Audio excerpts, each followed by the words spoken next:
guys, ang gagawin ko naman ngayon ay isang TCL LED TV 55 inches. Ang problema, walang picture, plain raster lang, tapos yung gilid niya may puti, tapos iitim na. As usual, ang gagawin natin dito ay tape method. Lalagyan natin ng tape. Ang video na ito para lang din to sa mga technician, yung mga hindi naka-encounter ng ganito. Hindi to para sa mga customer. Delikado po ito. Kapag na-i-block mo yung tape na may grounding bias, pwedeng tumaas ang voltahe, sisipakin, matutuluyan yung LCD, lalong masira. Kaya may mga subscriber ako na nagko-comment na may ginawa daw sila na lalong nawala yung picture. O, delikado po talaga. Kailangan po ang gagawa dito ay technician, hindi po customer o ordinaryo tao. Dapat marunong sa electronics. O sige, umpisahan na natin mga kaibigan. Pero mag-subscribe muna kayo. Tapos pindutin yung notification bell. I-like mo na rin, saka i-share para laging updated. Share na natin.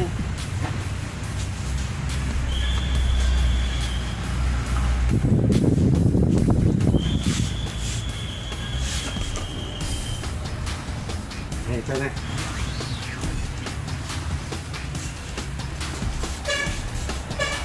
Yan o, walang picture o. Pero pag yan mo, ganun, may backlight yan. Wala na ito yung dito. So, umpisa na natin.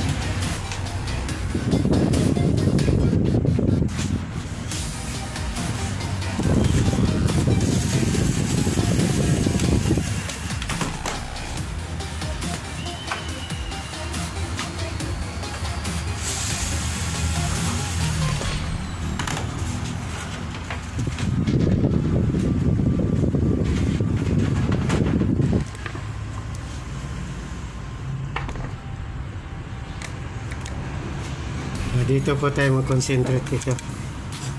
As usual ang gagamitin natin. Ito na naman, tape. Lalagyan natin ng tape.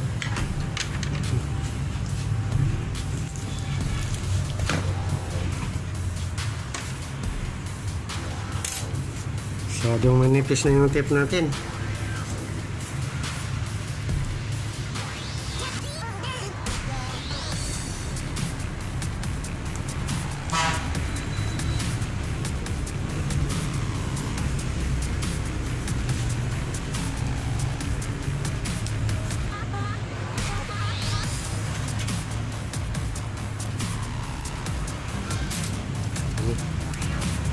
Ayan na po.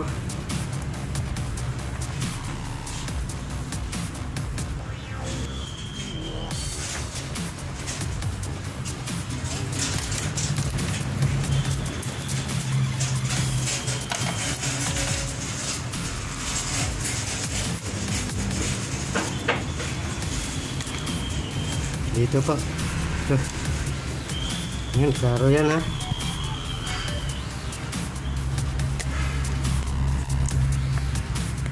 Klaro yan.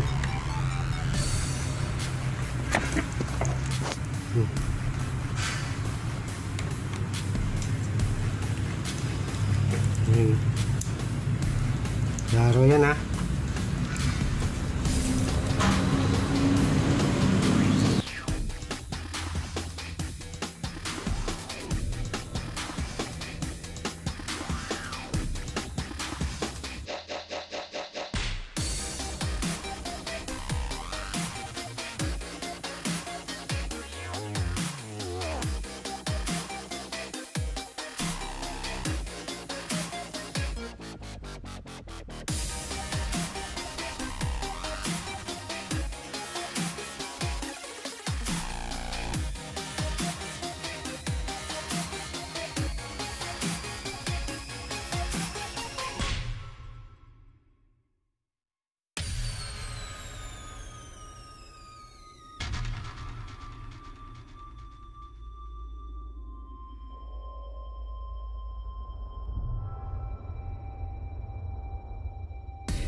Testing, testing.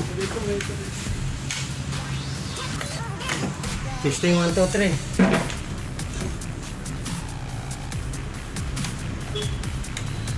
From Jamaica. From Jamaica.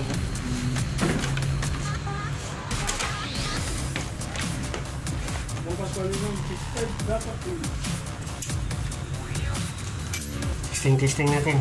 Testing.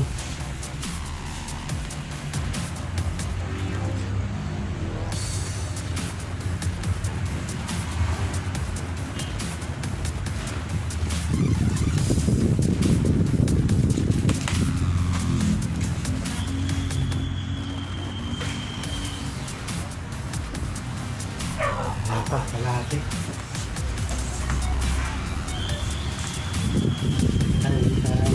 Tayo. Balik ulit. Ayan, no? Klaro yan, ha? No? Ayan, klaro yan, no? Ano, makape?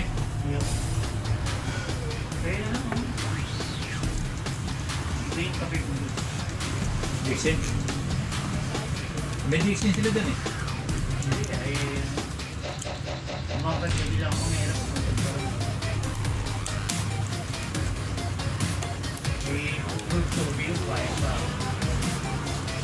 Testing.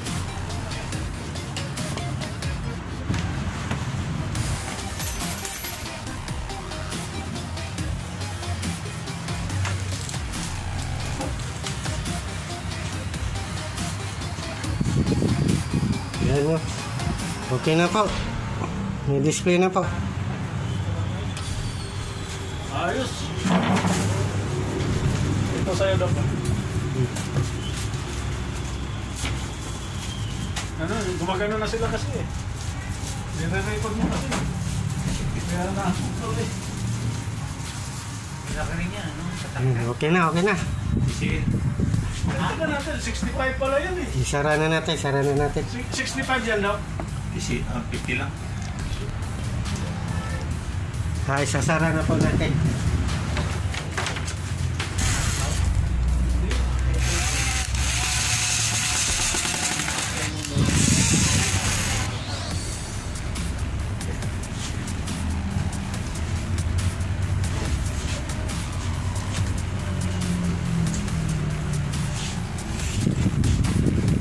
Kasi nga na yung sa akin, Dok.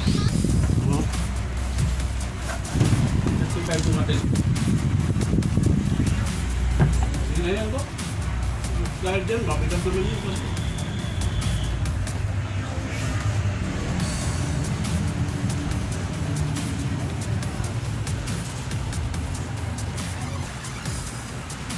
Final testing.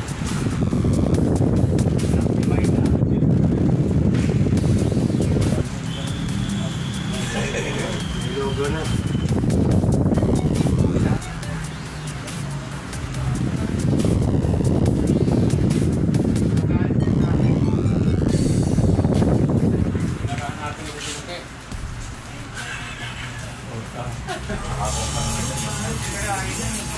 Ayan, okay na po. Ayos na. Linaw na. Sana makatulong ito sa ibang mga technician na katulong. Maraming salamat. Huwag po gayahin ito kung hindi kayo technician. Delikado po. Kung sa'yo pagkakamali lang po nalagay ng pwedeng masibak yung panit. Imbis makapanuran pa natin ng ganyan, malinaw, hindi na. Matutuluyan eh. Kaya ginawa ko itong video na ito para din sa mga technician na hindi pa naka-encounter ng ganitong trouble. So, yung mga customer naman na gustong magpagawa, mga advice ko lang, pa-estimate muna nila sa service center para malaman nila kung magkano ang presyo. Kasi hindi naman basta-basta maglagay lang ng tip. Once na nagkakamali ka ng lagay ng tip na to, pwedeng masibak yung LCD, masira, matuluyan. Ano lang po, sana makatulong ito sa mga teknisyan na nagkatulong. Maraming salamat po.